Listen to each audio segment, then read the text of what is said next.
Diriwayatkan oleh Imam Ahmad bin Hanbal dalam musnadnya bahwa ada seorang laki-laki yang bernama Nuaiman. Ini Nuaiman di kehidupan Rasul sallallahu alaihi wasallam ada orang yang seperti itu gitu. Orang yang sering minum minuman keras. Rasul sallallahu alaihi wasallam marah, murka.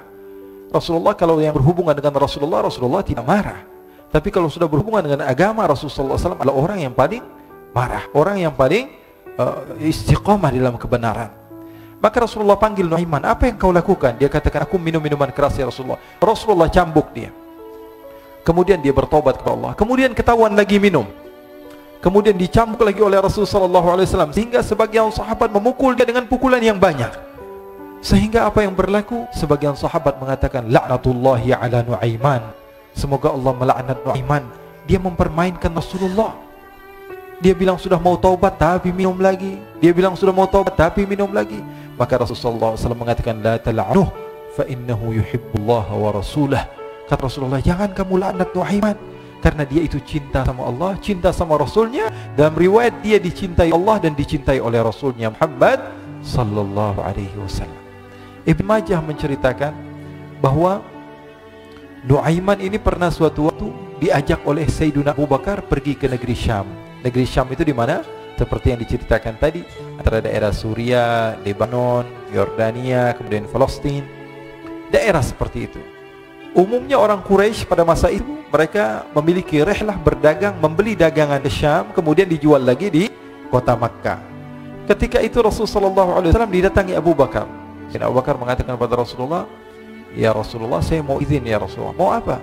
Saya mau ajak dua sahabat kamu ini ikut berdagang ya Rasulullah. Siapa kata Rasulullah? Nuaiman. Kata Rasulullah SAW, Nuaiman kamu mau ajak? Mau ngapain? Biar seru-seruan aja ya Rasulullah. Kata Rasulullah, ya sudah, saya izinkan kamu bawa Nuaiman. Ketika itu Sayyidina Abu Bakar membawa Nuaiman sama satu sahabat namanya Suwaibid ibn Harmalah. Siapa namanya? Suwaibid ibn Harmalah. Ini sahabat Rasulullah SAW yang memiliki sifat yang berbeda-beda. Kalau Nuaiman ini aneh. Pernah Rasulullah SAW dibawain makanan banyak, dikasih Rasulullah, dikasih sahabat semua. Semuanya sudah makan, tiba-tiba si Nuaiman ini, sahabat Nabi Nuaiman mengatakan kepada Rasulullah, ya Rasulullah, ini yang penjualnya, tolong kau yang bayar ya Rasulullah. Makanan udah habis. Makanan udah habis. Rasulullah SAW bingung, saya yang bayar. Akhirnya Rasulullah katakan kepada sahabat, ayo keluarkan uang, kita patungan, kita bayar. Rasulullah aja dimainin, apalagi kita orang.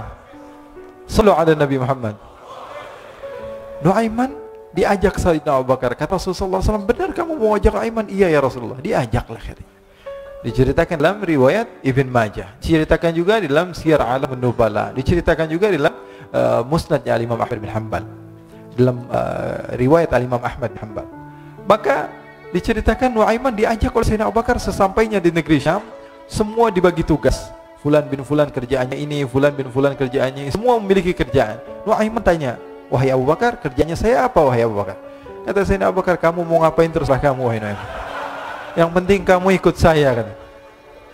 Kemudian satu di antara mereka namanya Suwaibid ibn Harmalah. Ditanya oleh Sayyidina Abu Bakar, wahai Suwaibid, kamu mau kerjaan apa? Kata Suwaibid, terserah kamu wahai Abu Bakar. Kata Sayyidina Abu Bakar, kamu menjaga makanan, karena saya tahu kamu ini adalah orang yang senantiasa menjaga amanah. Suwaibid ini kalau disuruh maju dia maju, disuruh mundur dia mundur, disuruh ke kanan dia ke kanan, disuruh ke kiri dia ke kiri. Orang yang ikut aja. Kalau Nuaiman beda, disuruh maju dia ke belakang, kasih sen kanan ke kiri belok. Nuaiman itu orang yang berbeda. Maka Suwaibid mendapatkan tugas, semua mendapatkan tugas kecuali Nuaiman. Sehingga ikhwani, apa yang berlaku, apa yang terjadi? Sayyidina Abu Bakar pergi sibuk dengan kesibukannya, sehingga datanglah waktu siang. Nuaiman sudah lapar. Nuaiman cari makanan. Dia nggak punya uang, diajak Sayyidina Abu Bakar tapi tidak diberikan uang. Sehingga dia cari-cari makanan. Dia tahu Suwaibid yang jaga makanan. Dikatakan, wahai Suwaibid, saya mau makan, berikan kepada saya satu roti saja. Yang terpenting apa? Saya makan sekarang, saya sudah lapar. Kata Suwaibid, ya Allah Nuaiman, kita tunggu Abu Bakar saja sehingga dia datang, karena ini amanat. Amanat dari Abu Bakar, saya tidak boleh berikan pada siapapun kecuali atas izin Abu Bakar. Kata Nuaiman, kasih saya makanan, kalau tidak saya bikin masalah sama kamu. Merah wajahnya Suwaibid, karena dia tahu, jangankan saya, Rasulullah jadi mainin. Bingung, apa yang harus saya lakukan? Akhirnya Nuaiman bilang, gampangannya aja, kata Nuaiman, kamu kasih saya makanan, atau kalau tidak saya bikin masalah sama kamu. Bingung Suhaib pikir panjang. Setelah itu dia katakan, ya sudah Nuaiman, saya tetap mau jaga amanah Abu Bakar karena saya takut ini adalah perintahnya Allah, perintahnya Rasulullah sallallahu alaihi wasallam, dan perintah daripada Abu Bakar sahabatnya Nabi. Kata Nuaiman, kalau memang begitu kamu maunya, ya sudah, berarti kamu ngajakin berantem sama saya. Nuaiman pergi ke pasar. Dia cari-cari tempat penjualan hamba sahaya. Dia lihat-lihat beberapa hamba sahaya. Ini berapa harganya? Ini katanya 10 qalanis. Ini berapa? Ini harganya, hitungan orang zaman dahulu kita sih hitung seperti dirham, berapa ratus dirham gitu. 200 dirham. Yang ini berapa? 300 dirham. Yang ini berapa harga hamba saya? 300 dirham. Harganya antara 300, 200 sampai 100. Kemudian Nuaiman mengatakan kepada penjual hamba sahaya tersebut, saya punya juga hamba saya, tapi saya jual cuma 20 dirham saja, murah. Katanya, apa benar ada hamba saya harganya segitu? Iya, karena dia punya aib, ada kekurangan. Apa? Nanti kalau kalian tangkap, dia bakalan teriak, saya ini bukan hamba sahaya tapi orang merdeka. Akhirnya semua orang berkumpul mau beli. Ini Nuaiman sama Nuaiman diajak ke Suhaib bin Harmalah tadi. Kata Nuaiman, itu ada orang yang berdiri sedang menjaga makanan, itu hamba sahaya saya, tangkap saja. Oh baik. Diberikan uang 20 dirham, dimasukkan oleh Nuaiman ke kantongnya, kemudian Suhaib ditangkap. Ketika ditangkap, Suhaib teriak, saya bukan hamba saya orang merdeka. Maka orang-orang tersebut mengatakan, saya sudah tahu kekurangan kamu. Ini memang kekurangan kamu, memang kamu, tapi saya tidak perlu dengan budget kamu, yang penting kerjanya kamu. Ya kan hamba sahaya untuk apa? Untuk kerja, mau dia ngomong apa, mau ngomel terserah, yang penting dia mau kerja. Akhirnya ditangkaplah Suhaib dan dijual di pasar. Nuaiman punya uang banyak ini. Dia beli makanan, dia beli minuman, dia beli hadiah buat Rasulullah. Dia beli macam-macam di negeri Syam ini. Waktu itu adalah superpower, adidaya Romawi. Pada masa itu semua barang mahal, tapi Nuaiman banyak uangnya. Dia belanja ini, belanja itu, sehingga Sayyidina Abu Bakar pun pulang. Ketika Sayyidina Abu Bakar pulang, Sayyidina Abu Bakar cari, mana ini Suhaib? Kita semua sudah lapar. Kata Nuaiman dengan mudahnya dia mengatakan, sudah saya jual wahai Abu Bakar.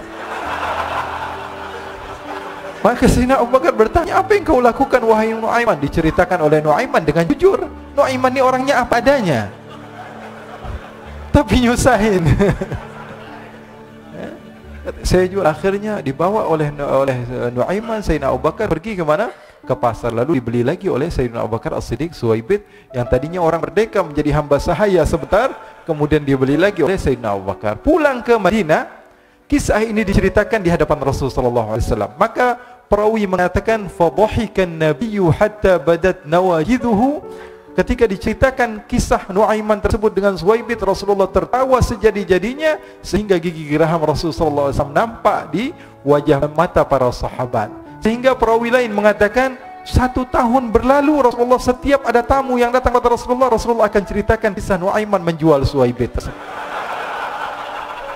Jadi ada ikhwani, jangan kalian kira Rasulullah SAW itu hidup di satu masa sahabat-sahabatnya itu seperti ustadz-ustadz yang khusyuk, yang kayak Habib bin Ais ini banyak. Bahkan ikhwani, mungkin di akhir karena masa yang sudah habis, pernah suatu waktu Rasulullah SAW didatangi asyraf, delegasi dari beberapa negara yang ingin mengenal apa itu agama Islam. Sehingga mereka datang kepada rumah Rasulullah SAW membawa unta, kendaraan yang ketika itu kendaraan yang paling mahal mereka miliki, untanya yang paling mewah. Diikat di depan rumah Rasulullah SAW. Tamunya pun masuk, duduk bersama Rasulullah SAW. Di depan rumah Rasulullah SAW ada beberapa sahabat. Ada Sayyiduna Hamzah, kalian tahu Sayyidina Hamzah adalah orang yang pemberani. Ada Sayyiduna Umar, kalian tahu Sayyidina Umar adalah orang yang pemberani. Ada Sayyiduna Ali bin Abi Thalib, ada Sayyiduna Sa'ad bin Abi Waqqas. 4 sahabat ini lagi nongkrong gitu depan rumahnya Rasulullah SAW, berjaga sebelum Allah Subhanahu wa taala turunkan ayat wallahu ya'simuka minan nas. Ketika mereka sedang asyik duduk, tiba-tiba Nuaiman datang. Ini Nuaiman kalau datang pasti bikin sesuatu yang aneh. Bahkan dikatakan tidaklah Rasulullah SAW dalam keadaan bersedih, kecuali Nuaiman datang Rasulullah akan tersenyum. Jadi sebagian sahabat itu senang kalau sudah Nuaiman datang, pasti Rasulullah bahagia. Tapi ketika itu Nuaiman datang, ingin duduk bareng-bareng Sayyidina Hamzah. Sayyidina Hamzah katakan kepada Nuaiman, bercanda begitu. Nuaiman, kamu lihat unta orang datang dari luar Arab ini. Lihat, kata Nuaiman, ini besar banget ini, badannya besar gitu. Dagingnya pasti banyak. Iya nih, kalau kita sate enak nih ntar malam. Kata Nuaiman. Kata Sayyidina Hamzah, apakah kamu berani? Kata Nuaiman, saya berani aja asal kalian gak bilang sama Rasulullah. Kata Sayyidina Hamzah, benar wahai Nuaiman, benar. Akhirnya Sayyidina Hamzah lupa masalah itu, cuma bercanda saja. Sayyidina Hamzah lagi asik sama Sayyidina Umar, Sayyidina Ali. Tiba-tiba apa? Ternyata ketika dia melihat unta tersebut sudah pisah antara kepala sama badannya. Nuaiman mengatakan, wahai Hamzah, ini unta saya sudah potong, saya mau pergi sebentar, kalau Rasulullah cari saya, tolong jangan beritahu di mana saya. Nanti kalau keadaan sudah aman, mari kita nyate bareng-bareng. Ini ada yang seperti itu di zaman Rasul sallallahu alaihi wasallam. Maka dia pun berlari dan berlari mencari satu tempat supaya Rasul sallallahu alaihi wasallam dia selamat daripada Rasul sallallahu alaihi wasallam. Sehingga Sayyidina Hamzah bingung, ini kalau Rasulullah keluar gimana? Ada Hamzah Asadullah, ada Ali bin Abi Thalib, ada Umar, tidak bisa jaga kendaraan tamunya Rasulullah sallallahu alaihi wasallam. Akhirnya benar apa yang terjadi, ikhwani. Rasul sallallahu alaihi wasallam tamunya mau pulang. Ketika dia buka pintu tamu melihat apa? Untanya sudah begitu, maka teriak, "Wa naqatah, unta kami wahai Muhammad. Baru mau kenal Islam, unta kami, kendaraan kami sudah dibunuh." Rasulullah sallallahu alaihi wasallam lihat Sayyidina Hamzah, lihat Sayyidina Ali. Mereka enggak bisa ngomong, mereka hanya bilang apa? "Nuaiman ya Rasulullah." Rasulullah perintahkan Sayyidina Umar, wahai Umar, sekarang kamu ambil uang, kemudian kamu gantikan, kemudian kamu berikan 2 kali lipat daripada harta unta ini, sehingga apa? Agama Islam tidak didengar dengan sesuatu yang tidak baik di luar sana. Akhirnya diberikan harta, diberikan unta yang baru dan diberikan harta yang lebih untuk orang tersebut, sehingga orang tersebut tidak menjelek-jelekan agama Islam. Kata Rasulullah SAW, dan sekarang waktunya kita balas dendam sama Nuaiman. Nuaiman ternyata berlari tempat yang jauh sampai hampir keluar dari kota Madinah. Dia dapatkan seorang sahabat Nabi yang hadir juga dalam peperangan Badar, namanya Al-Miqdad bin Al-Aswad. Siapa namanya? Al-Miqdad bin Al-Aswad ketika itu sedang menggali sumur. Ketika sedang menggali sumur, Nuaiman datang. Nuaiman katakan kepada Miqdad, wahai Miqdad, wahai sahabat Rasul, kamu orang yang hadir dalam peperangan Badar, kamu adalah orang yang hebat. Dipuji-puji sama Nuaiman. Ada maunya ini. Akhirnya dia bilang, wahai Miqdad, tolong saya. Kenapa wahai Nuaiman, kamu ini kekasihnya Rasulullah, orang yang disayang sama Rasulullah. Kenapa? Saya ini sedang dikejar-kejar orang jahat. Tolong selamatkan saya. Saya pengen masuk ke dalam sumur, boleh atau tidak? Kata Miqdad, siapa yang mengejar kamu? Pokoknya saya dikejar sama orang-orang. Kamu mau atau tidak selamatkan saya? Kata, sudah, selagi kamu itu adalah sahabat Nabi, silahkan kamu masuk. Masuk akhirnya Nuaiman ke dalam sumur tersebut. Lalu Nuaiman mengatakan, wahai Miqdad, dia keluar lagi. Nanti kalau ada yang cari saya, tolong jangan beritahu saya di dalam sumur ya. Kata Miqdad, baiklah. Kata Nuaiman, siapapun yang bertanya tentang saya, kamu tidak akan kasih tahu. Iya, kata. Walaupun Rasulullah yang tanya saya. Katanya, mungkin Rasulullah datang ke tempat sejauh ini. Iya, walaupun Rasulullah. Akhirnya masuk Nuaiman. Setelah beberapa menit Rasulullah dan rombongan benar datang. Miqdad bingung ini. Ini kenapa Rasulullah datang ke RW kami nih? Ada apa ini Rasulullah sampai sejauh ini? Ditanya, ya Rasulullah, ada apa ya Rasulullah? Kata Rasulullah, saya cari Nuaiman. Di mana Nuaiman? Innalillah, kata Miqdad. Enggak dijawab ini Rasulullah. Kalau dijawab saya ingkar janji. Akhirnya apa dia katakan? Wahai Rasulullah, mata saya tidak memandang kepada Nuaiman, tapi tangannya nunjuk ke dalam sumur. Sahabat. Apa dia bilang? Mata saya tidak melihat kepada Nuaiman, tapi tangannya nunjuk ke sumur. Akhirnya dibuka sama Rasulullah, Nuaiman muncul. Kata Rasulullah, Nuaiman, kamu bikin malu saya, wahai Nuaiman. Ya Rasulullah, yang bersalah bukan saya, tapi orang yang mencari saya bersama kamu, ya Rasulullah. Akhirnya Rasulullah nengok siapa, ternyata Nuaiman sudah lari kabur. Sallu ala Nabi Muhammad.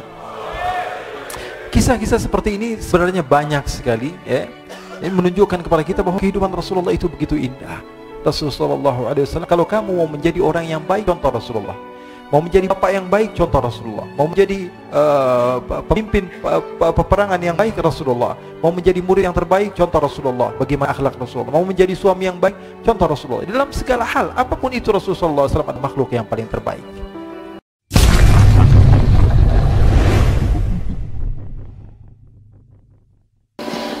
Jadi sahabat Nabi tadi Nuaiman pernah suatu waktu dia di zaman Rasulullah SAW sudah meninggal. Rasulullah SAW sudah intaqala ila rafiqil a'la.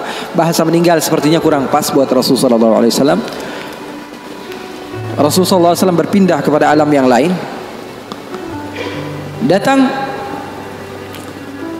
Rasulullah SAW di zaman Sayyidina Uthman bin Affan.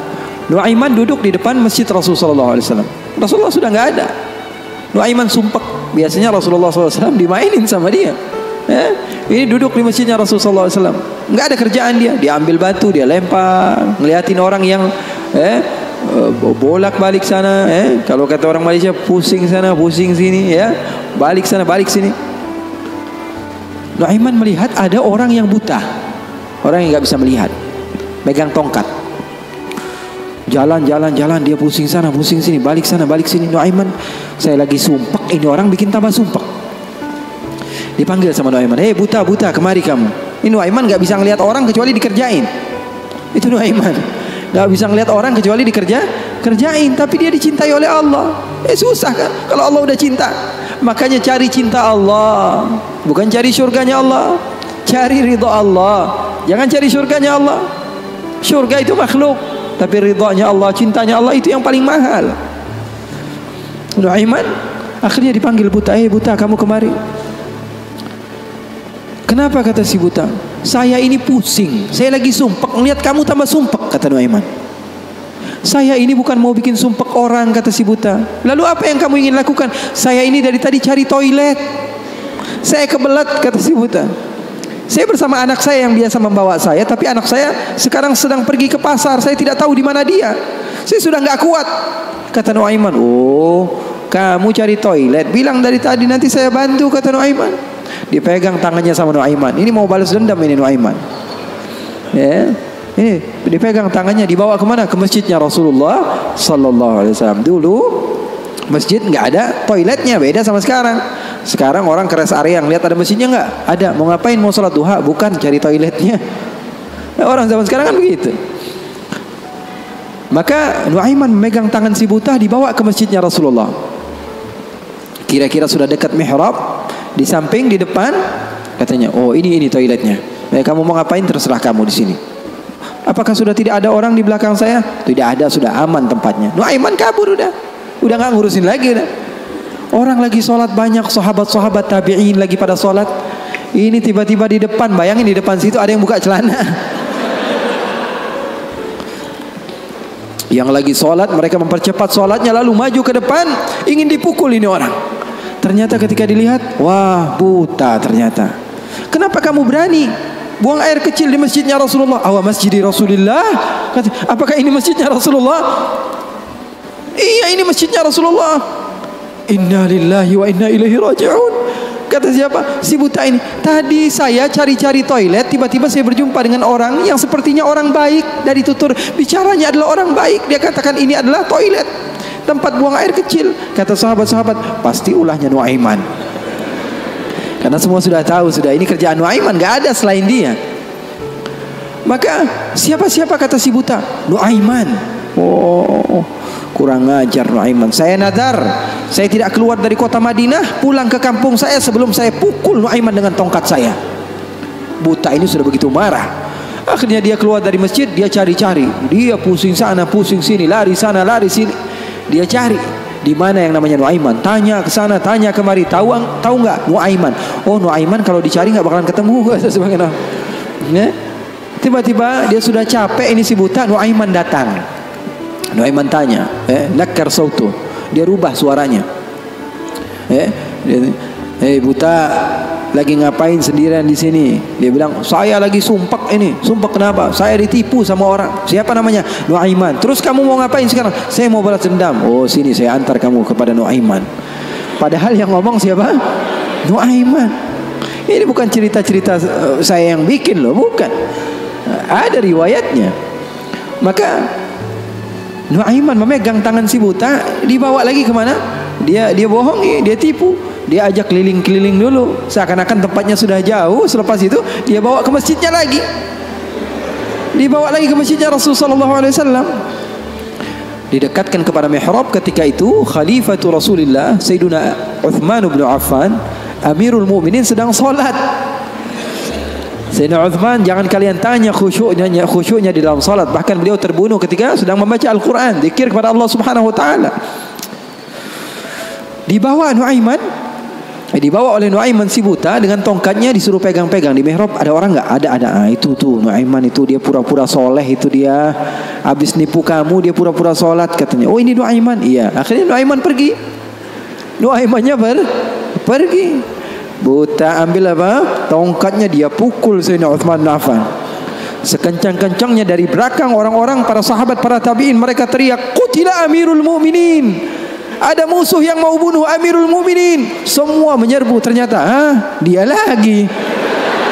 Baru sekitar setengah jam yang lalu dia buang air kecil di sini. Sekarang sudah pukul Sayyidina Uthman bin Affan. Akhirnya semua orang bingung. Dia bilang, "Kenapa kamu pukul Amirul Mukminin?" Katanya gemeter dia. "Saya pukul tadi barusan Amirul Mukminin. Saya ditipu sama orang. Orang bilang itu adalah Nuaiman." Katanya, kata si buta, "Demi Allah, semenjak sekarang saya tidak akan pernah percaya lagi sama manusia." Jadi hal-hal yang seperti itu ada.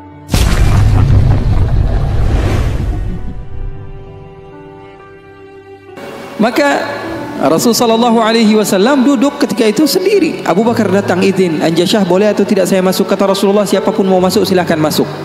Masuk Sayyidina Abu Bakar. Sayyidina Abu Bakar ini enggak kuat. 1 jam saja pisah dari Rasulullah, dia pasti kacau hidupnya. Datang ke Rasulullah SAW, duduk. Sayyidina Abu Bakar orangnya begitu, enggak berani. Ini paham bahasa Indonesia enggak nih? Paham ya? Saya kira karena sebagian orang, saya pernah ceramah di satu tempat di Banten, di pedalaman dusun. Saya ngomong bahasa Indonesia, saya kira paham semua orang. Pas selesai kajian sekitar 1,5 jam saya ngomong, tahu-taunya nggak ada yang paham bahasa Indonesia. Rasanya pengen apa itu? Paham bahasa Indonesia, paham ya? Paham. Maka Sayyidina Abu Bakar masuk ke rumah Rasul, ke tempat Rasulullah SAW. Ketika itu sedang duduk, Rasulullah diam. Sayyidina Abu Bakar orangnya ini nggak berani memulai omongan, berbeda dengan sahabat yang lain. Melihat Rasulullah, dia diam saja. Beliau ini diantara syimahnya, diantara apa? Syama'ilnya, diantara sifat Sayyidina Abu Bakar yang disebutkan perawi, bahwa Sayyidina Abu Bakar ini kalau Rasulullah tersenyum, dia tersenyum. Kalau Rasulullah nangis, dia nangis. Kalau Rasulullah bahagia, dia bahagia. Pokoknya yang ada di dalam otaknya Rasulullah saja. Buktinya di dalam hijrah, Nabi Muhammad SAW bertanya kepada Sayyidina Abu Bakar, "Ada air atau tidak?" Rasulullah perjalanan beberapa hari. "Ada air atau tidak?" Sayyidina Abu Bakar bergegas mencari air. Dapat sedikit, diberikan kepada Rasulullah SAW. Rasulullah minum. Lalu beliau mengatakan, "Fasyariban nabiyyu wartawaitu ana." Katanya Rasulullah yang minum, tapi yang lepas dahaga saya. Sallu ala nabi. Itu yang namanya cinta. Itu yang namanya cinta. Yang minum Rasulullah, tapi yang lepas dahaga siapa? Sayyidina Abu Bakar As-Siddiq. Maka Sayyidina Abu Bakar duduk diam. Rasulullah nggak ngomong, dia nggak ngomong. Al-Abdul Aswad tadi, Anjasyah, hamba sahaya Rasulullah SAW, melihatin aja. Rasulullahnya diam, Abu Bakarnya diam. Nggak ada suara sama sekali. Sering saya juga begitu kalau sama santri-santri, murid-murid begitu. Sayanya diam, murid saya diam. Saya megang handphone, dia megang handphone. Rasulullah SAW diam, Sayyidina Abu Bakar diam. Sayyidina Umar datang, "Assalamualaikum ya Rasulullah." "Waalaikumsalam." Kata Rasulullah SAW, masuk duduk Sayyidina Umar. Sayyidina Umar ini orangnya nggak bisa diam. Beda sama Sayyidina Abu Bakar As-Siddiq. Duduk sebentar, 5 menit, Rasulullah diam, Abu Bakar diam. 10 menit, 15 menit masih diam. Lalu Sayyidina Umar memberanikan untuk membuka pembicaraan. Dia katakan, "Ya Rasulullah." "Iya ya Umar, saya mau tanya ya Rasulullah, mau cerita, mau curhat ya Rasulullah." "Silahkan wahai Umar." "Saya punya istri di rumah ya Rasulullah." Ceritanya istri. Udah dikasih uang belanja masih kurang aja. Sudah dicukupi keperluannya, masih saja marah-marah. Nah, itu orang yang udah punya istri ya, nggak punya istri kesian deh lo. Jangan senyum-senyum ya, semuanya yang ngerasa. Sayyidina Umar bin Khattab, dia mengatakan apa? Ya Rasulullah, saya punya istri di rumah ya Rasulullah. Sudah saya kasih uang masih kekurangan saja ya Rasulullah. Sudah saya cukupi keperluannya masih saja ya Rasulullah. Cerita panjang lebar tentang istrinya kepada Rasulullah SAW. Serius ini Sayyidina Umar. Rasulullah ketika mendengar Sayyidina Umar mengatakan hal yang sedemikian rupa, Rasulullah tertawa. Rasulullah tertawa. Yang tadinya Rasulullah SAW sedang bersedih, sedang sumpah, sedang boring, Rasulullah SAW tertawa. Sayyidina Abu Bakar tertawa juga. Sayyidina Abu Bakar tertawa, Rasulullah tertawa. Sayyidina Umar bingung, saya lagi cerita sedih kok malah ketawa semua. Ya Abu Bakar, kalau kamu tertawa saya tahu karena Rasulullah tertawa. Rasulullah tidak tertawa kecuali engkau tertawa. Lalu engkau ya Rasulullah, kenapa kok tertawa ya Rasul? Kata Rasulullah apa? Saya ini dari tadi menyendiri di sini gara-gara sumpek. Kenapa? Wahai Umar, sama seperti kalian. Sebabnya siapa? Dua anak kalian, kata Rasulullah SAW. Faham atau tidak? Sayyidina Umar cerita panjang lebar tentang istrinya. Kata Rasulullah SAW, saya juga datang ke sini menyendiri, lari dari rumah. Karena apa? Karena ulah anak dua kalian. Karena Rasulullah SAW memiliki istri Sayyidatuna Aisyah dan Sayyidatuna Hafsah, putri Sayyidina Umar. Jadi begitu. Yang namanya suami sekelas Rasulullah SAW saja digituin, apalagi ente. apalagi kita sekelas Rasulullah SAW saja mendapatkan cobaan dari Allah Subhanahu wa taala begitu. Ini sebagian sahabat akhwat bilang sama saya, Habib, saya ini gak bakalan bisa jadi hamba yang solehah. Kenapa? Saya dulu sering ikut kajian Habib, tapi setelah saya menikah, saya dikekang oleh suami saya Habib. Susah mau ngapa-ngapain. Dia sholatnya malas, ibadahnya malas, zikirnya malas. Kalau saya nggak jadi solehah, yang tanggung jawab kan suami saya Habib ya. Saya katakan kepadanya, itu kejadian benar. Iya betul ya Habib, dia bilang. Suami saya itu tidak mendidik ya Habib. Bagaimana? Saya bilang, ada seseorang yang mulia yang solehah bernama Siti Asia. Tahu Siti Asia? Tahu Siti Asia? Itu mulia dan dimuliakan Al-Quran, dimuliakan Rasulullah. Bahkan beliau termasuk wanita terbaik menurut agama Islam. Kamu tahu siapa suaminya? Fir'aun. Saya bilang, suami kamu nggak Fir'aun amat. Betul atau tidak? Suami kamu nggak Fir'aun amat. Kamu masih bisa untuk menjadi orang yang seperti Siti Asia. Jadi intinya apa? Intinya di dalam kekeluargaan itu kita saling melengkapi. Pasti bakalan ada musibah, pasti bakalan ada cobaan. Nabi Muhammad SAW saja, dalam riwayat bersama Sayyidatuna Aisyah, Sayyidatuna Aisyah pernah cemburu sama Rasulullah SAW. Waktu itu Sayyidatuna Aisyah sedang belajar masak. Setelah masak Siti Aisyah, Rasulullah SAW disiapkan di hadapan Rasulullah beberapa roti gitu ya. Ada maroknya, ada kuahnya. Siti Aisyah sedang masak. Setelah masak, Sayyidatuna Aisyah sedang serius-seriusnya masak ini. Umurnya ketika itu sekitar 14 atau 15 tahun. Baru gede, lagi semangat-semangatnya membahagiakan suaminya. Karena Siti Aisyah, Rasulullah wafat usianya baru 18 tahun. Sementara putri Rasulullah Siti Fatimah usianya berapa? 30 tahun. Masak Sayyidatuna Aisyah. Ketika sedang masak, ada yang mengetuk pintu rumah Rasulullah. Assalamualaikum ya Rasulullah. Ternyata jariyah, hamba sahaya, perempuan yang membawa apa? Membawa lauk, membawa kuah, yang membawa marok. Kata Rasulullah, siapa di luar? Saya hamba sahayanya Ummu Salamah. Ya, Rasulullah punya istri juga namanya Ummu Salamah. Rasulullah punya istri itu memiliki kelebihan masing-masing. Ummu Salamah itu terkenal pintar masaknya. Jadi bawa lauk untuk Rasulullah SAW yang ketika itu di dalam rumahnya Siti Aisyah yang sedang belajar masak. Ini gimana caranya saya supaya apa? Membahagiakan suami saya. Lagi asik-asik masak, tiba-tiba ada makanan yang enak datang. Kira-kira Rasulullah makan yang mana? Kira-kira Rasulullah makan yang mana? Ini kesukaan Rasulullah, favorit Rasulullah. Datang dari rumah seorang istri Rasulullah. Siti Aisyah yang sedang masak tiba-tiba datang ke tempat hamba sahaya tersebut, mengatakan, ini datang dari mana? Dari Ummu Salamah. Apa yang dibawa? Marok untuk Rasulullah SAW, kuah daripada masakan Ummu Salamah, kesukaan Rasulullah. Wahai Aisyah, apa kata Siti Aisyah? Kamu bawa pulang nggak? Kalau nggak saya pecahin piringnya.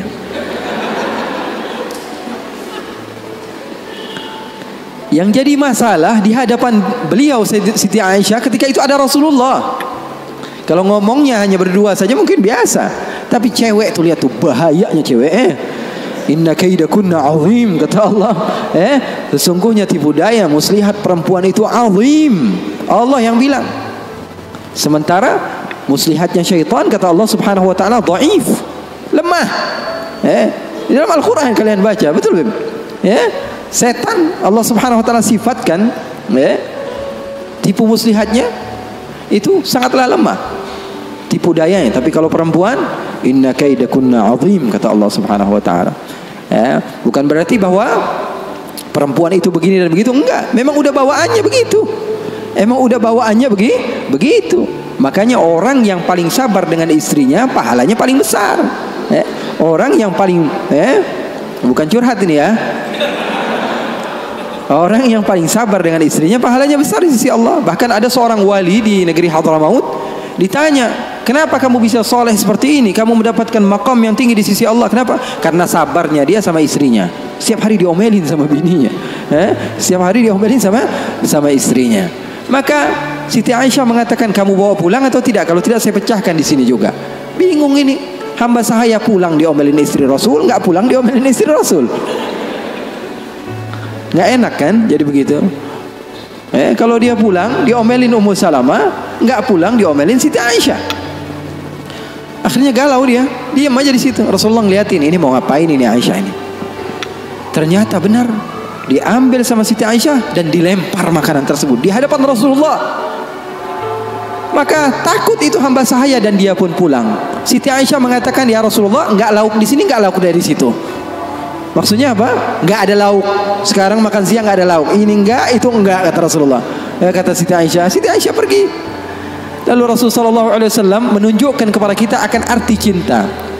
Sahabat saya bertanya, apa arti cinta? Ketika Rasulullah SAW mengambil sisa-sisa makanan tersebut dan tertawa, lalu mengatakan, gharat ummukum, gharat ummukum. Ibu kalian sedang cemburu, pergi jangan mendekat, kata Rasulullah Sallallahu Alaihi Wasallam. Jadi hal yang seperti itu ada di zaman Rasul Sallallahu Alaihi Wasallam, di kehidupan baginda Rasul Sallallahu Alaihi Wasallam. Bahkan pernah Siti Aisyah, ini kenapa cerita suami istri terus ya? Padahal saya mau cerita tentang hamba yang soleh tadi, tapi nggak apa-apa lah. Siti Aisyah pernah suatu saat ada masalah sama Rasulullah. Terus dia bilang, ya Rasulullah, kamu yang bersalah. Kata Rasulullah SAW, kita selesaikan masalahnya, wahai Aisyah, dengan baik-baik. Bagaimana jalan keluarnya? Kata Siti Aisyah, panggil salah seorang di antara sahabatmu yang menjadi hakim, menengahi antara kita berdua. Kata Rasulullah, oke. Saya panggil Umar. Enggak, Umar terlalu keras, kata Siti Aisyah. Beliau yang menentukan. Rasulullah begitu cinta kepada istrinya Siti Aisyah. Sampai-sampai Rasulullah tahu. Di dalam Bukhari, Rasulullah SAW mengatakan kepada Siti Aisyah, wahai Aisyah, aku tahu kapan kamu marah, kapan kamu tidak marah. Kapan ya Rasulullah? Kata Siti Aisyah, kata Rasulullah, ketika kamu bersumpah, wa Rabbi Ibrahim, demi Tuhannya Nabi Ibrahim, berarti kamu tidak sedang mau menyebut namaku, kamu berarti lagi marah. Tapi kalau lagi kamu berbahagia denganku dan senang kepadaku, kamu akan mengatakan wa Rabbi Muhammad, demi Tuhannya Nabi Muhammad Sallallahu Alaihi Wasallam.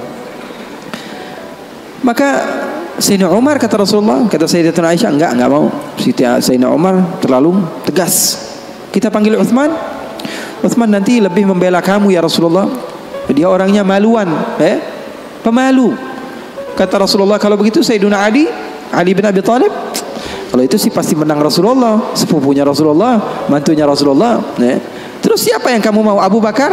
Abu Bakar sepertinya lebih cocok ya Rasulullah. Kata Siti Aisyah, Abu Bakar sepertinya lebih cocok. Bapaknya. Akhirnya kata Rasulullah, oke, kita panggil Sayyidina Abu Bakar. Dipanggil Sayyidina Abu Bakar. Bingung Sayyidina Abu Bakar. Sayyidina Abu Bakar sudah tahu ini. Ini pasti kerja ulah Siti Aisyah ini. Kenapa saya dipanggil Rasulullah SAW? Datang Sayyidina Abu Bakar mengatakan kepada Rasulullah SAW, ada apa ya Rasulullah? Kata Rasulullah, saya sedang ada masalah dengan Siti Aisyah, dengan Aisyah. Saya ingin diselesaikan dengan baik-baik. Kamu menjadi penengah. Kamu bukan sahabat saya, bukan murid saya, dan kamu bukan sebagai ayah daripada Aisyah, tapi kamu sebagai hakim yang bijak, yang memisah, yang menyelesaikan masalah kami berdua. Oke, kata Sayyidina Abu Bakar. Duduk Sayyidina Abu Bakar. Ditanya sama Rasulullah SAW, ayo Abu Bakar mulai. Sayyidina Abu Bakar mulai. Kata Sayyidina Abu Bakar, saya mau tahu asal usul masalahnya ini dari mana.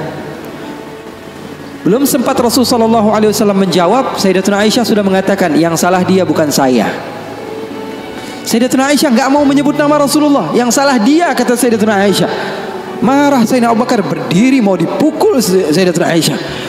Kurang ajar kamu sama Rasulullah.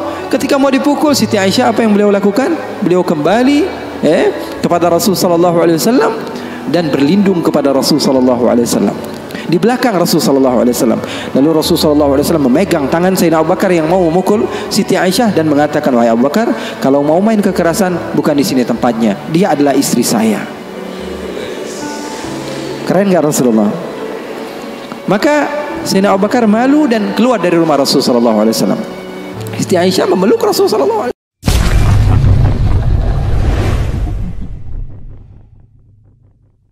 Orang kalau berjumpa dengan Rasulullah sekilas begitu, gugup, gemetaran, gak bisa ngomong. Bahkan katanya sebagian sahabat itu udah dicatat nih mau ngomong apa. Di depan Rasulullah SAW gak bisa ngomong. Rasulullah SAW kehidupannya seperti kita, tidak ada beda. Jadi jangan kira bahwa sungguhnya kehidupan Rasulullah SAW ketika itu hanya khusyuk dalam ibadah saja. Tidak, Rasulullah SAW hidup dengan kesenangan, hidup dengan canda, tawa. Rasulullah SAW didatangi seorang perempuan bawa air. Ya Rasulullah, tolong doakan suami saya sedang sakit ya Rasulullah. Kata Rasulullah, siapa suami kamu? Suami saya Jabir bin Abdullah. Oh, yang matanya ada hitamnya ya, kata Rasulullah. Bingung istrinya, ada hitamnya atau tidak? Coba, kata Rasulullah, kamu pulang dulu, kamu lihat ada hitamnya atau tidak. Pulang dia, ditanya sama suaminya, sudah dapat doa dari Rasulullah? Rasulullah tanya, mata kamu ada hitamnya atau tidak? Maka kata Jabir bin Abdullah, dia mengatakan semua mata pasti ada hitamnya.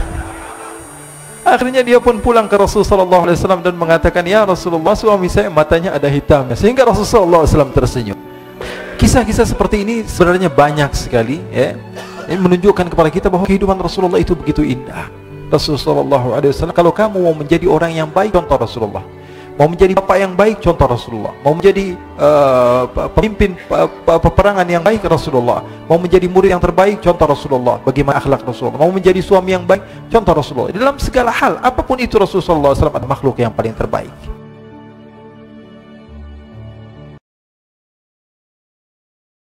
Bahkan Rasulullah SAW tidak malu. Sayyidatuna Aisyah ditanya, Rasulullah, ini apa sih bedanya? Kok kamu bisa ngobrol sama Rasulullah? Kalau kami ini katanya di luar melihat Rasulullah SAW itu takut. Orang, kata Sayyidina Ali bin Abi Thalib yang berjumpa dengan Rasulullah SAW akan ahabah wa idha khalatahu ma'rifatan ahabbah. Orang kalau berjumpa dengan Rasulullah sekilas begitu, gugup, gemetaran, gak bisa ngomong. Bahkan katanya sebagian sahabat itu udah dicatat nih mau ngomong apa. Di depan Rasulullah SAW gak bisa ngomong.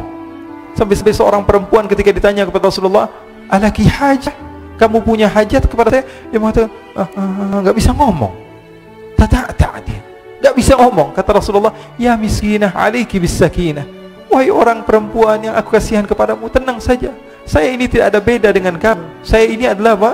Anak daripada seorang perempuan yang makan dendeng, kata Rasulullah. Dendeng apa dendeng itu namanya? Dendeng. Ya, makan daging, kata Rasulullah SAW. Tidak ada bedanya.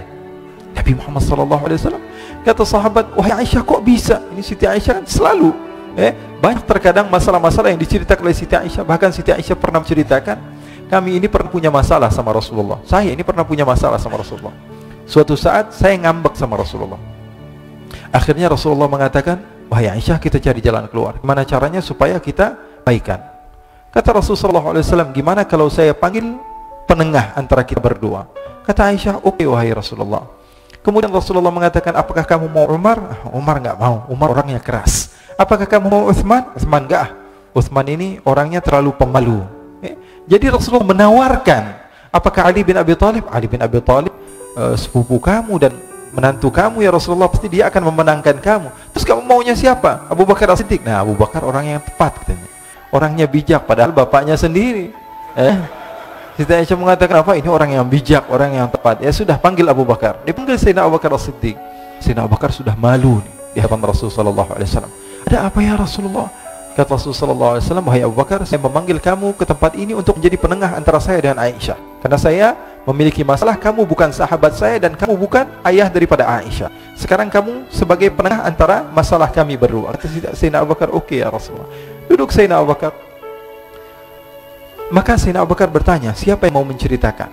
Maka Rasulullah SAW katakan, wahai Aisyah, saya atau kamu dulu yang memulai?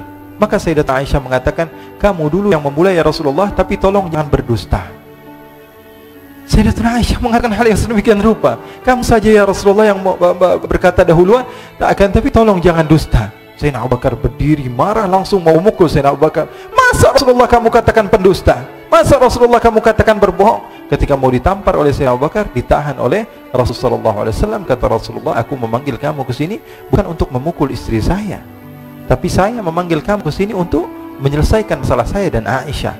Maka larilah Sayyidina Abu Bakar, disuruh pulang oleh Rasulullah SAW. Lalu Sayyidatuna Aisyah memeluk Rasulullah dan mengatakan, Rasulullah SAW katakan pada Sayyidatuna Aisyah, kamu lihat betapa hebatnya suami kamu menyelamatkan kamu dari musuh kamu.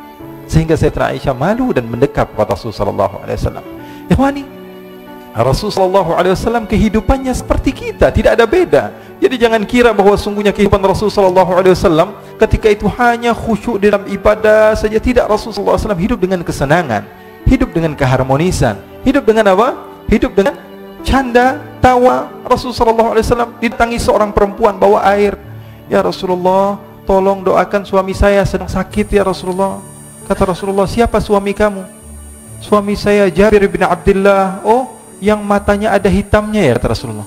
Bingung istrinya, ada hitamnya atau tidak? Coba, kata Rasulullah, kamu pulang dulu, kamu lihat ada hitamnya atau tidak. Pulang dia, ditanya sama suaminya, sudah dapat doa dari Rasulullah? Rasulullah tanya, mata kamu ada hitamnya atau tidak? Maka kata Jabir bin Abdullah, dia mengatakan semua mata pasti ada hitamnya. Akhirnya dia pun pulang ke Rasulullah SAW dan mengatakan, ya Rasulullah, suami saya matanya ada hitamnya. Sehingga Rasulullah SAW tersenyum. Rasulullah SAW pernah didatangi seorang wanita. Kemudian Rasulullah datang ke rumah Siti Aisyah. Ketika itu Siti Aisyah sedang duduk sama nenek yang sudah tua. Kata Rasulullah SAW, wahai Aisyah, siapa itu? Ini sahabat saya Rasulullah, sering duduk sini ngumpul sama saya, kata Siti Aisyah. Kata Rasulullah SAW, kasih tahu dia nggak bakalan masuk surga. Dikasih tahu sama Siti Aisyah, nangis ini nenek ini. Akhirnya pulang ke rumahnya nangis terus-menerus setiap hari, sehingga dia tidak pernah datang lagi ke rumah Siti Aisyah. Rasulullah tanya, mana nenek-nenek yang biasa duduk sama kamu wahai Aisyah? Sekarang sudah selalu nangis ya Rasulullah. Kenapa? Karena dia dikatakan oleh engkau, ma yantiqu anil hawa in huwa illa yuha. Nabi Muhammad tidak mungkin berdusta. Nenek ini yakin dia tidak akan pernah masuk surga. Maka Rasulullah SAW tersenyum dan mengatakan, wahai Aisyah, bukan itu yang kumaksud. Nanti kalau dia masuk surga, dia berubah, nggak jadi nenek-nenek lagi. Di surga tidak ada nenek-nenek, kata Rasulullah SAW. Ini riwayatnya sahih. Kisah-kisah seperti ini sebenarnya banyak sekali, ya. Ini menunjukkan kepada kita bahwa kehidupan Rasulullah itu begitu indah. Rasulullah SAW, kalau kamu mau menjadi orang yang baik, contoh Rasulullah. Mau menjadi bapak yang baik, contoh Rasulullah. Mau menjadi pemimpin peperangan yang baik, Rasulullah. Mau menjadi murid yang terbaik, contoh Rasulullah. Bagaimana akhlak Rasulullah. Mau menjadi suami yang baik, contoh Rasulullah. Dalam segala hal, apapun itu Rasulullah SAW adalah makhluk yang paling terbaik. Oh, kok ini berlebihan dalam memuji Rasulullah? Emang diperintah Rasulullah. Di dalam Bukhari, Rasulullah SAW katakan, la tuturuni. Ini dalil sebagian orang yang melarang kita untuk banyak memuji Rasulullah. Apa tuturuni? Al-mubalaghatu fi tsana. Berlebihan di dalam memuji Rasul. Katanya enggak boleh. Baca hadis Bukhari katanya. Tidak boleh berlebih-lebihan di dalam memuji Rasul. Baik. Memang itu hadis Rasulullah, tapi tolong teruskan hadisnya. Rasulullah katakan apa? La tuturuni kama arratin nasara Isa bin Maryam. Jangan berlebih-lebihan di dalam memujiku, tapi ada terusannya. Seperti orang-orang Nasara memuji Nabi Isa. Mafhumnya apa? Rasulullah memberikan batasan. Arti daripada berlebihan itu ketika menjadikan Rasul sebagai Tuhan. Mafhumnya apa? Mafhumnya bagi orang yang pintar, bahwa mau puji Rasulullah, puji semau kamu, yang terpenting jangan jadikan Tuhan. Jangan dijadikan Tuhan. Kalau ada seorang yang mengatakan jalasa Zaidun, Zaid sedang duduk, apa yang kalian pahami? Ada seseorang yang bernama Zaid sedang duduk. Itu pemahaman kita biasa. Tapi orang yang ahli mantiq, orang yang pandai, Dia ketika mendengar tulisan jalasa Zaidun atau ucapan Zaid sedang duduk, yang dia fahami apa? Zaid sedang tidak berdiri, Zaid sedang tidak berlari, Zaid sedang tidak bermain bola, Zaid sedang tidak berjalan-jalan, Zaid banyak artinya. Maka insyaallah kita termasuk orang-orang yang Allah Subhanahu wa taala berikan kemudahan di dalam mencintai Rasulullah sallallahu alaihi wasallam, diberikan jalan supaya kita senantiasa dicintai oleh Rasulullah sallallahu alaihi wasallam. Siapapun itu yang hidup di masa Rasul sallallahu alaihi wasallam memiliki kelebihan, memiliki kekurangan, tapi semua orang yang hidup di zaman Rasul adalah orang yang memiliki kelebihan. Rasulullah tidak pernah memandang mereka dengan pandangan yang hina. Siapapun, sekelas Abu Bakar, sekelas Umar, sekelas Nuaiman, semua di mata Rasul sallallahu alaihi wasallam adalah orang yang bersaksi bahwa tiada Tuhan selain Allah dan Nabi Muhammad adalah utusan Allah. Ini yang kita contoh. Poin yang saya ingin sampaikan pada kalian itu saja sudah. Jangan pernah menganggap remeh manusia siapapun itu. Nampak dia adalah ahli minuman keras, akan tapi dia cinta sama Allah, dicinta oleh Allah. Cinta kepada Rasul, dicinta oleh Rasul. Oleh karena itu jangan pernah menganggap remeh siapapun, karena bisa jadi orang yang kamu hina adalah orang yang lebih mulia dibanding kamu. Ini saja dari saya. Wassallallahu bijamalika wa jalalika ala sayyidina Muhammadin warzuqna kamilal mutaba'ati lahu zahiran wa batinan fi afiyatin wassalam. Alhamdulillahirabbil alamin.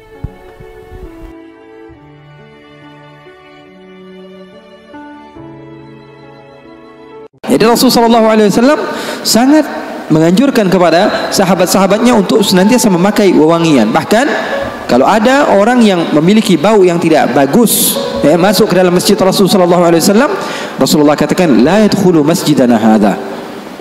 Ada bau-bau bawang kata Rasulullah SAW, jangan masuk ke masjid kami. Rasulullah memiliki satu kotak, isinya apa? Sisir. Isinya apa? Isinya sisir. Rasulullah SAW menyisir, isinya siwak, isinya alat-alat kebersihan, senantiasa dibawa oleh baginda Nabi Muhammad SAW.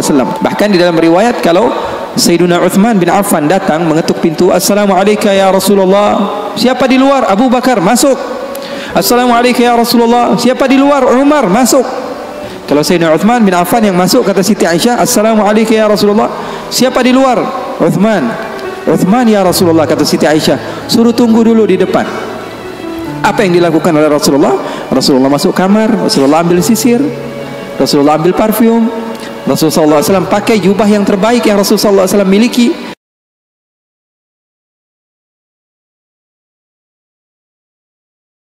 Ilmu yang banyak, akan tetapi kalau tidak diamalkan, hasilnya adalah kosong. Ilmu yang banyak, tapi amalnya tidak ada, hasilnya kosong. Akan tapi sebagian orang dia fokus kepada sedikit yang dia miliki dan dia istiqamah di dalam kebaikan tersebut, maka menghasilkan sesuatu yang bisa membuat dia bahagia di dunia dan di akhirat. Oleh karena itu pesan saya, apa yang telah disampaikan Al-Habib Muhammad barusan, banyak ilmu yang bisa kita ambil, banyak ilmu yang bisa kita gali, banyak ilmu yang bisa kita amalkan. Sedikit yang beliau katakan ambil, amalkan. Terkadang sebagian di antara kita kalau kebanyakan malah error. Betul atau tidak? Betul atau tidak? Makanya ada kaidah mengatakan apa? Ma la yudraku kulluh la yudraku julluh. Jadi pesan saya di pertemuan ini, insyaallah mulia ini, enggak usah panjang-panjang Yang tadi aja kita ulang-ulang lagi, kita ingat-ingat lagi, kita amalkan. Saya kira segitu saja dari saya.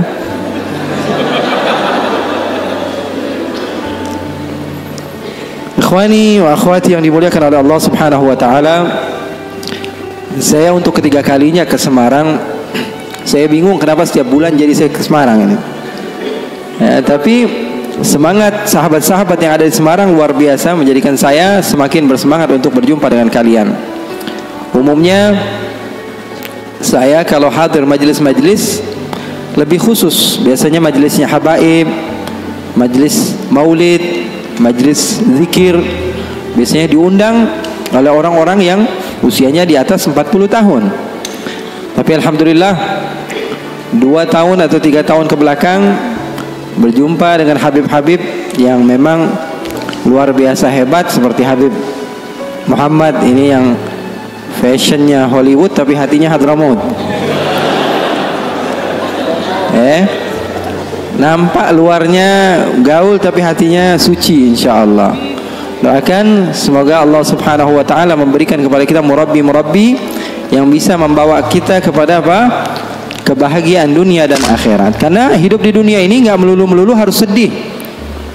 Berapa banyak orang yang sok khusyuk malah jadi orang bodoh. Berapa banyak orang yang sok khusyuk malah jadi gila. Betul atau tidak? Zikir terus dia kepada Allah, ibadah terus kepada Allah, tanpa didasari ilmu, ternyata ibadahnya salah, hasilnya kosong. Diceritakan bahwa ada orang yang beribadah sampai 40 tahun di dalam satu goa. Berapa tahun? 40 tahun dia beribadah. Sehingga salah seorang di antara ulama yang bernama Abdullah ibn al-Mubarak, dia mendatangi orang yang rajin ibadah tersebut untuk meminta doa. Karena kita harus husnudzan kepada siapapun, kita nggak boleh suudzan. Kita meminta doa kepada sahabat kita, siapa tahu doanya lebih diterima oleh Allah dibanding kita. Makanya boleh meminta doa kepada sahabat, meminta doa kepada orang yang menurut kita di bawah kita, meminta doa kepada, bahkan Rasulullah SAW mencontohkan di dalam hadis yang derajatnya sahih. Ketika Sayyidina Umar bin Khattab ingin pergi haji, apa kata Rasulullah? La tansana min du'aika ya ukhay. Ya wahai Umar, jangan lupa untuk mendoakan saya. Yang meminta doa siapa?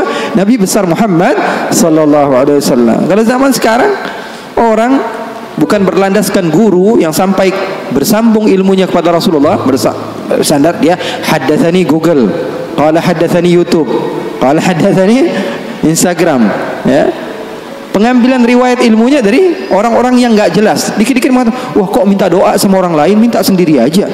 Memangnya Allah hanya mendengar dari sahabat kamu, bukan dari diri kamu? Rasulullah contoh tauladan yang baik. Nabi Muhammad saja minta doa daripada sahabat-sahabatnya, daripada Sayyidina Umar bin Khattab. Oleh karena itu, seseorang yang bernama Abdullah ibn al-Mubarak, ini dukun apa, Beb? Kok ini asapnya ke saya terus?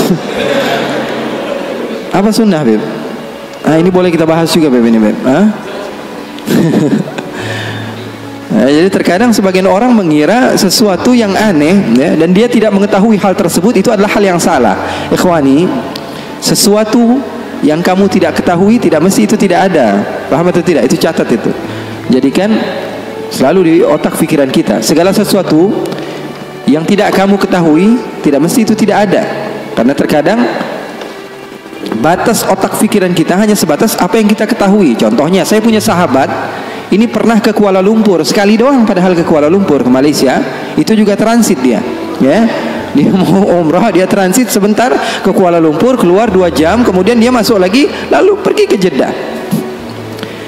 Saya kalau pergi ke Malaysia, karena dulu saya banyak kajian di Malaysia, baru sekitar 3 atau 4 tahun saya tinggalkan Malaysia, saya lebih banyak di sini, ya. Di Indonesia baru sekitar 3 atau 4 tahun. Saya juga, ya, dikontrak beberapa channel di Malaysia juga. Jadi ceramahnya sudah biasa bahasa Upin Ipin lah, ya. Bahasa Upin Ipin. Jadi sekarang berubah sedikit demi sedikit, makanya saya minta maaf kalau ada sebagian bahasa mungkin yang masih terkadang jatuh. Boleh lah, ya kan? Boleh kan? Boleh aja, ya. Ada sebagian bahasa mungkin sedikit jatuh, saya minta maaf. Kalau ada salah seorang di antara sahabat saya yang pernah ke Kuala Lumpur cuma 2 jam saja. Kalau saya pergi ke Malaysia, saya katakan saya ada kajian di mana? Di Melaka. Apa ucapan pertama yang dia ucapkan? Dia pasti akan bilang, Melaka itu jauh atau tidak dari Kuala Lumpur, ya Habib? Pasti itu yang dia katakan. Kenapa? Karena di otak dia tidak sampai ke Melaka. Bayangan yang ada di dalam pikirannya hanya apa? Hanya Kuala Lumpur. Begitu juga sahabat-sahabat mungkin yang pernah ke Jakarta. Kemana pernah? Oh, saya pernah ke Monas, Habib. Oke. Seumur hidup kamu ke Jakarta pernahnya ke Monas doang? Iya, Habib. Saya pernah ke Monas. Ketika saya mengatakan saya ada pengajian di mana? Di Tanah Abang. Jauh nggak kira-kira dari Monas? Itu pasti ucapan pertama dia. Kenapa? Karena otak dia hanya sebatas Monas. Saya bilang, wah, saya habis belanja nih di Condet, beli gamis. Kalau Condet berapa kilo kira-kira BP ya dari Monas? Pasti ucapan pertama kali apa? Sesuatu yang dia ketahui. Begitulah manusia. Oleh karena itu, saya ingin memesankan kepada kalian bahwa tidak semua itu yang kalian tidak ketahui itu tidak ada, ya. Seperti ini, Rasulullah SAW amatlah menyukai ini. Rasulullah SAW di rumahnya, karena wewangian seperti ini, ya, wewangian seperti ini disukai oleh malaikat. Wewangian seperti ini disukai oleh malaikat. Rasulullah SAW mengajarkan kepada kita untuk apa? Mengurusi, ya, kehidupan duniawi kita. Bahkan sahabat Rasulullah SAW bertanya ketika Rasulullah mengatakan, la yadkhulul jannata man kana fi qalbihi mithqala dzarratin min kibr. Kata Rasulullah, tidak akan masuk syurga orang yang di dalam hatinya ada sebiji zarrah daripada kesombongan. Maka sahabat bingung lalu mengatakan, innar rajula yuhibbu an yakuna na'lahu hasanan wa thawbahu hasanan. Ya Rasulullah, kami ini anak-anak yang ya kekinian lah ya Rasulullah. Pengen kalau pakai baju itu yang bagus, sendal yang bermerek. Sahabat begitu bilang sama Rasulullah, jujur. Maka Rasulullah SAW mengatakan, al-kibru batrul haq wa ghamtun nas. Kamu pakai baju yang bagus, penampilan yang bagus, itu bukan kesombongan, kata Rasulullah. Sombong itu apa? Sombong menurut definisi Rasulullah SAW adalah batrul haq. Dibilangin mana yang benar, dia nggak mau percaya. Wa ghamtun nas, dan ngomongin orang. Nggak pernah ngomongin diri sendiri. Yang dinilai selalu orang lain. Yang dinilai selalu orang lain. Jadi Rasulullah SAW sangat menganjurkan kepada sahabat-sahabatnya untuk senantiasa memakai wewangian. Bahkan kalau ada orang yang memiliki bau yang tidak bagus masuk ke dalam masjid Rasulullah SAW, Rasulullah katakan, la yadkhulu masjidana hadha. Ada bau-bau bawang, kata Rasulullah SAW, jangan masuk ke masjid kami. Kenapa? Karena malaikat tidak suka kepada bau-bau yang seperti itu. Jadi nanti mungkin bakalan ada muhadarah khusus, nanti kita minta Habib Muhammad menjelaskan tentang bagaimana syama'il Rasulullah SAW, fizikal baginda Rasulullah SAW, kehidupan Rasulullah SAW secara duniawi di rumahnya, bagaimana ketika Rasulullah SAW memiliki wewangian. Rasulullah memiliki satu kotak, isinya apa? Macam-macam. Rasulullah bawa, kalau kita sekarang tas, di dalamnya isinya bermacam-macam. Rasulullah memiliki satu kotak, isinya apa? Sisir. Isinya apa? Isinya sisir. Rasulullah SAW menyisir. Isinya siwak, isinya alat-alat kebersihan, senantiasa dibawa oleh baginda Nabi Muhammad SAW. Sesuatu yang kita tidak ketahui itu tidak mesti tidak ada. Kitanya aja yang kurang piknik di dalam membaca. Gampang nyalahin orang lain. Rasulullah SAW bahkan di dalam riwayat, kalau Sayyiduna Uthman bin Affan datang mengetuk pintu, Assalamualaikum ya Rasulullah. Siapa di luar? Abu Bakar. Masuk. Assalamualaikum ya Rasulullah. Siapa di luar? Umar. Masuk. Kalau Sayyidina Uthman bin Affan yang masuk, kata Siti Aisyah, Assalamualaikum ya Rasulullah. Siapa di luar? Uthman. Uthman ya Rasulullah, kata Siti Aisyah. Suruh tunggu dulu di depan. Apa yang dilakukan oleh Rasulullah? Rasulullah masuk kamar, Rasulullah ambil sisir, Rasulullah ambil parfum, Rasulullah SAW pakai jubah yang terbaik yang Rasulullah SAW miliki. Lalu Rasulullah duduk dan mengatakan kepada Sayyidina Uthman, masuk kamu wahai Uthman. Siti Aisyah bingung, ya Rasulullah, kok begini ya Rasulullah? Ayahku dibiasain aja, Sayyidina Umar dibiasain aja, kok ketika Sayyidina Uthman masuk kamu fashionnya berubah? Ada apa ya Rasulullah? Kata Rasulullah, inna Uthman mustahi. Atau dalam riwayat yang lain, hayy, maluan. Sayyidina Uthman ini orangnya malu. Tastahi minhul malaikah, bahkan malaikat saja malu sama Sayyidina Uthman bin Affan. Rasulullah SAW memperhatikan hal yang seperti itu. Enggak melulu orang yang soleh itu adalah orang yang berantakan, ya enggak. Karena orang yang berantakan justru dia fokus kepada dirinya sendiri, dia enggak mikirin orang lain. Kasihan kan, yang sholat di sampingnya pegangin hidung akhirnya, enggak khusyuk gara-gara dia. Orang lain melihat agama Islam agama yang kotor, menjijikkan, sehingga sebagian orang enggak mau masuk Islam. Kan dicontoh jadinya. Sayyidina Umar, Sayyidina Abu Bakar As-Siddiq didatangi seorang sahabat yang bernama Hanzalah. Kemudian Hanzalah tersebut menangis, datang ke Sayyidina Abu Bakar. Wahai Abu Bakar, wahai Abu Bakar, nafaqa Hanzalah. Hanzalah sudah munafik wahai Abu Bakar. Kenapa wahai Hanzalah? Kata Sayyidina Abu Bakar, aku sudah mendatangi beberapa sahabat, akan tapi aku yakin kau adalah sahabat terdekat Rasulullah. Saya mau curhat sama kamu wahai Abu Bakar. Kenapa kamu katakan kepada saya Hanzalah sudah menjadi orang yang munafik wahai Abu Bakar? Apa ceritanya? Kata Sayyidina Abu Bakar, saya ini, kata Hanzalah, kalau lagi duduk sama Rasulullah, ikut kajian Rasulullah, majlis bersama Rasulullah, hati saya ini tentram, tenang sekali. Rasanya pengen banget jadi hamba yang soleh, keluar dari majlis pengen menjadi hamba yang dekat dengan Allah. Tapi kalau sudah kumpul sama teman-teman, lupa semua itu. Kalau sudah megang handphone, serasa Saya ini bukan hamba yang seperti yang saya inginkan tadi. Kalau saya sudah duduk di kafe sama sahabat-sahabat saya, seakan-akan saya ini bukan anak majelis lagi. Saya ini munafik. Kata Sayyidina Abu Bakar ngejawabnya apa? Dengan tangisan juga. Kalau begitu, Abu Bakar juga munafik. Abu Bakar juga sama, wahai Hanzalah, kata Sayyidina Abu Bakar. Kalau lagi di dekat Rasulullah rasanya pengen banget jadi hamba yang soleh. Kalau lagi di dekat Rasulullah SAW pengen menjadi hamba yang dekat dengan Allah. Tapi kalau sudah keluar, Abu Bakar juga begitu. Sayyidina Abu Bakar, apalagi kita. Terkadang kita dalam majelis saja otaknya di tempat lain. Maka kedua-duanya nggak berani memutuskan hukum. Datang ke Rasulullah dan Rasulullah memberikan jalan keluar. Kata Rasulullah SAW, sa'ah bisa'ah, kata Rasulullah. Wahai Abu Bakar, bolehlah kamu berikan kepada jiwa kamu, raga kamu, pikiran kamu untuk dunia sebentar, untuk berbahagia. Agama Islam itu tidak mengekang kalian hanya untuk apa? Solat saja. Karena kalau di dalam Islam hanya solat saja, tentu orang yang solatnya lebih banyak, lebih mulia dibanding orang yang solatnya lebih sedikit. Saya akan katakan orang yang solat isya'nya 8 rakaat tentu lebih hebat dari orang yang solat isya'nya 4 rakaat. Betul atau tidak? Tapi agama Islam bukan dilihat daripada banyaknya, tapi agama Islam dilihat daripada seseorang ikut akan perintah Allah dan menjauhi larangan-larangan Allah Subhanahu wa ta'ala.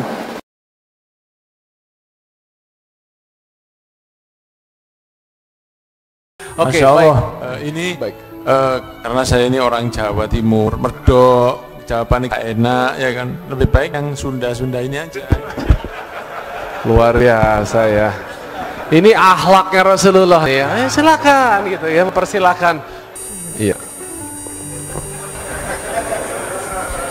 Oke, kayaknya kita pulang jam 11 kayaknya. Ya. Di luar Honda pengen nanya juga. Kalau Habib berkenan berikan kami ijazah ilmu terkait penggunaan imamah, ridho atau badah agar lebih sempurna dalam menjalankan sunnah. Nah, kalau ini sepertinya nggak perlu nama ya Beb ya. Ya, nggak usah. Kalau ini bisa ya, Masya Allah. Supaya nggak ribut ya udah satu lagi siapin nih mic-nya. Siapin soal satu lagi nanti nanya jawab. Sudah cukup. Nah, ini udah sering Beb sini Beb. Kita ini pengen tamu yang jarang kesini, betul nggak? Jawabannya. Sering, cuman nggak masuk. Di sebelah. Serius.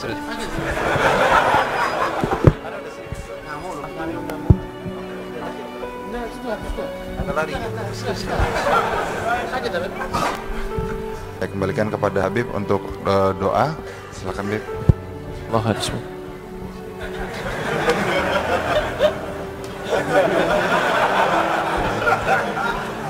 Amin. Nah, sudah. Ya Allah, ya Rob. Anak jauh kan capek. Antum lagi safar Habib. Bismillahirrahmanirrahim. Alhamdulillahirabbil alamin. Alhamdulillahirabbil alamin. Fatihah. ربنا تقبل منا انك انت السميع العليم وتب علينا انك انت التواب الرحيم والحمد لله رب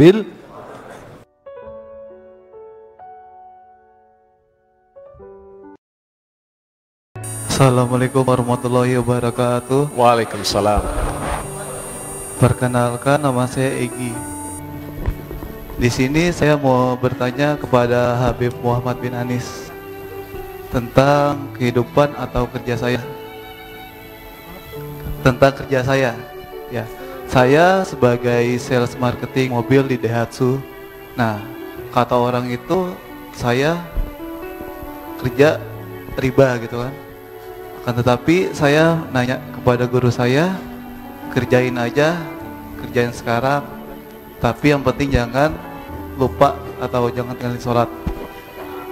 Ya, ada anggapan ulama sebagian. Ini apa lagi nih? Yang beranggapan kerjaan saya itu riba. Nah, oke.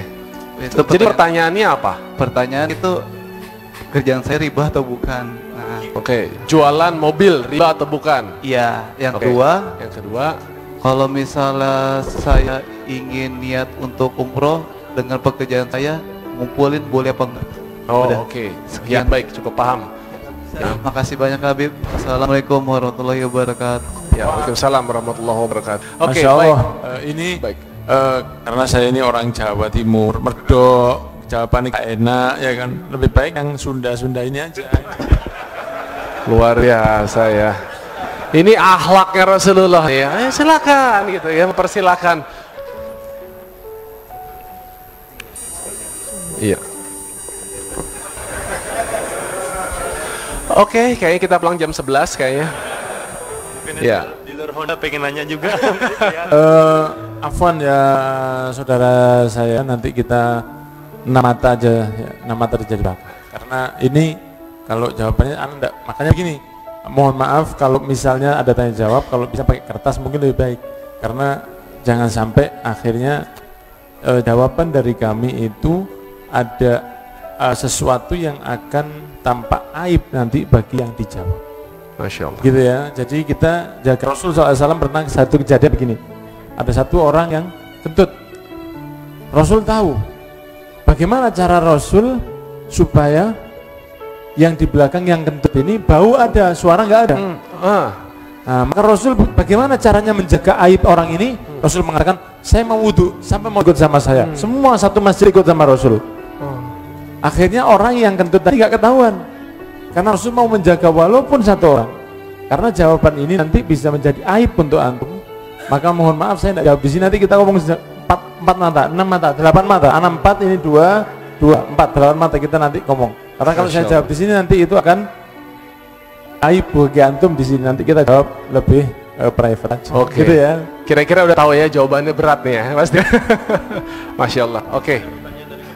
Iya, pertanyaan di kertas ya. Mana? Nggak ada, kosong. Oh ya, oke. Bismillahirrahmanirrahim. Ya, Anda bacain ya, Habib. Bismillahirrahmanirrahim. Apakah menjalankan sunnah perlu adanya ijazah? Seperti halnya Habib menggunakan imamah, ridho atau burdah. Kalau Habib berkenan berikan kami ijazah ilmu terkait penggunaan imamah, ridho atau burdah agar lebih sempurna dalam menjalankan sunnah. Nah, kalau ini sepertinya nggak perlu 6 mata ya, Beb ya? Ya, nggak usah. Kalau ini bisa ya, Masya Allah. Supaya nggak ribut ya, udah satu lagi siapin nih mic-nya. Siapin soal satu lagi nanti nanya jawab. Enggak, sudah cukup. Ini udah sering Beb sini Beb.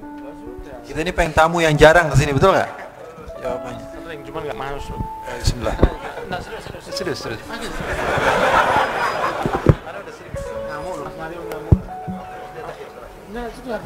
Ada lari ini.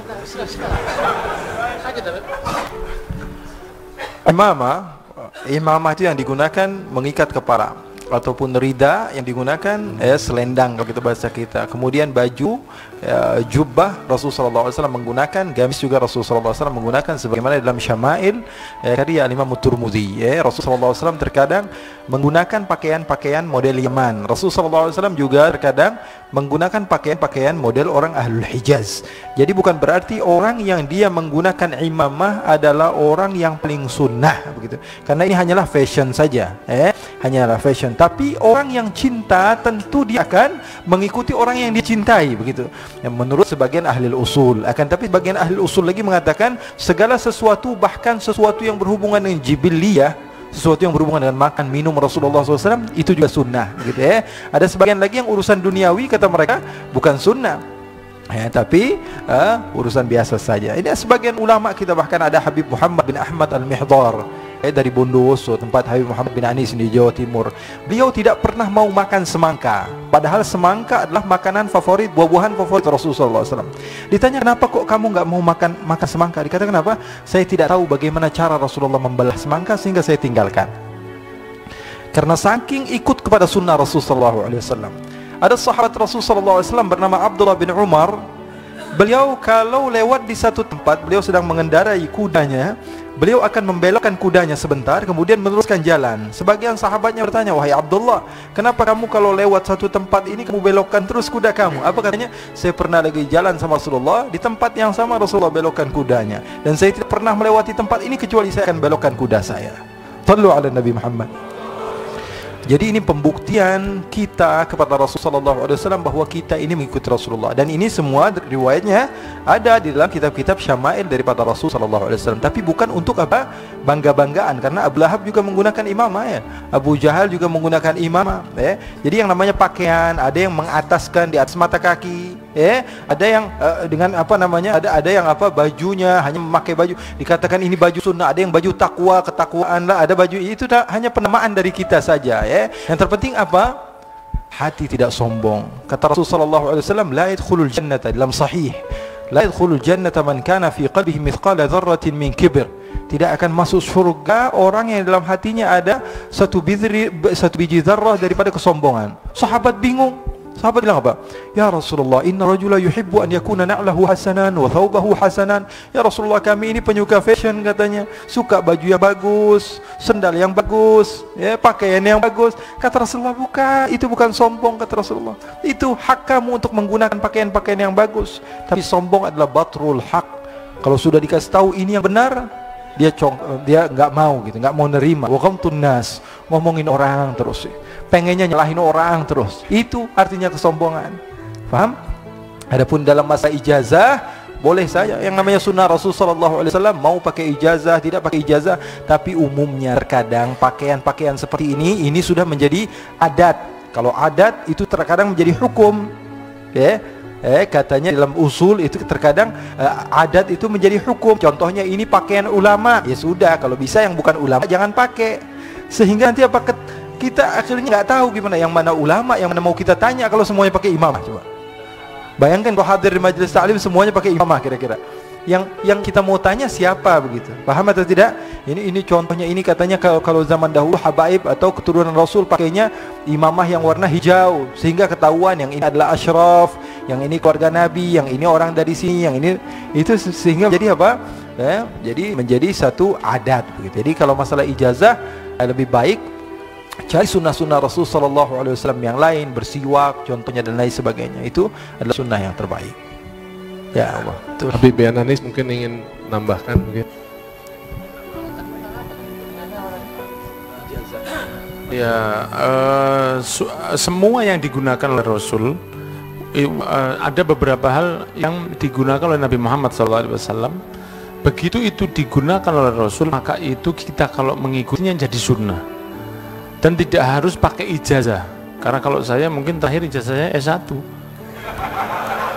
Tidak harus semua pakai ijazah, tapi ada memang sambungan sanad, dan itu lebih baik. Tapi tidak harus, karena Rasul sudah melakukan, maka itu sudah antum melakukan itu langsung. Tapi ada seperti misalnya imamah diijazahkan oleh gurunya, gurunya diijazahkan oleh gurunya, dan begitu terus sampai Nabi Muhammad SAW. Akan tetapi dalam memberikan ijazah itu tidak semua yang pernah diberi ijazah boleh mengijazahkan ke orang lain kecuali mendapat izin dari yang pemberi ijazah. Misalnya Habib Ali memberikan kepada saya ijazah menggunakan jam tangan di sebelah kiri, tapi beliau mengatakan ini buat kamu, maka saya nggak boleh mengijazahkan untuk antum karena belum levelnya, masih level 1. Nah, tapi kemudian Habib Ali mengatakan saya ijazahkan kepadamu pakai jam tangan di sebelah kiri, dan siapapun yang akan kamu ijazahkan, itu maka kita boleh untuk mengijazahkan kepada antum. Dan kelas seperti ana ini bukan kelasnya memberi ijazah, karena yang memberi ijazah itu yang jauh lebih baik amalnya, zahir batinnya, dan biasanya orang yang sepuh. Kalau seperti saya ini ya ijazahnya ya SD, SMP itu.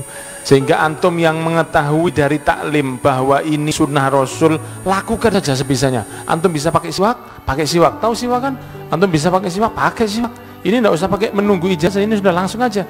Rasulullah SAW sampai waktu mau akan meninggal melihat kepada siwak yang ada di sakunya Abdurrahman bin Abu Bakar Siddiq, melihat Rasulullah melihatnya itu dengan pandangan yang luar biasa. Kemudian dilihat, diambil, menginginkan ini ya Rasulullah, diambil, dan Rasulullah menggunakan siwaknya dengan benar-benar luar biasa waktu akan sakaratul maut. Sehingga para ulama mengatakan gunakanlah siwak karena dia akan membuat dirimu mudah mengucapkan syahadat ketika akan sakaratul maut. Tapi sudah jelas. Jadi kalau yang sudah seperti itu tidak usah pakai ijazah. Dan memberi ijazah itu tidak sembarangan. Kadang-kadang yang gampang, ini tak kasih ijazah, ada yang nggak minta dikasih, ini anak kasih, nggak minta.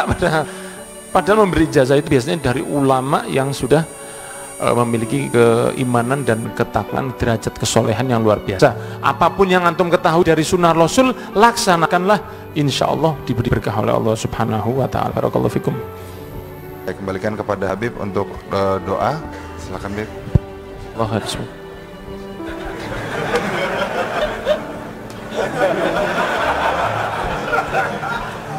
Amin amin amin amin. Nah, sudah. Ya Allah ya Rob. Ana jauhkan capek. Antum lagi safar Habib. Bismillahirrahmanirrahim. Alhamdulillahirabbil alamin. Hamdan yuwafi ni'amahu wa yukafi'u mazid. Allahumma shalli wa sallim ala sayyidina Muhammadin fil awwalin wal akhirin. Rabbana la tuzigh qulubana ba'da idh hadaytana wa hab lana min ladunka rahmatan innaka antal wahhab. Wa'afina wal muslimin ma'fu anna wal muslimin warhamna muslimin wahlikil kafarat wal yahud wal musyrikin hajatan fin nafsi ya rabb qadhiha ya khairu qadi ya rabbi bil mustafa balligh maqasidana waghfir lana dhanbana ya wasi'al karami wa sallallahu ala sayyidina Muhammadin wa ala alihi wa sahbihi wa sallam. Alhamdulillah rabbil alamin. Fatihah. ربنا تقبل منا انك انت السميع العليم وتب علينا انك انت التواب الرحيم والحمد لله رب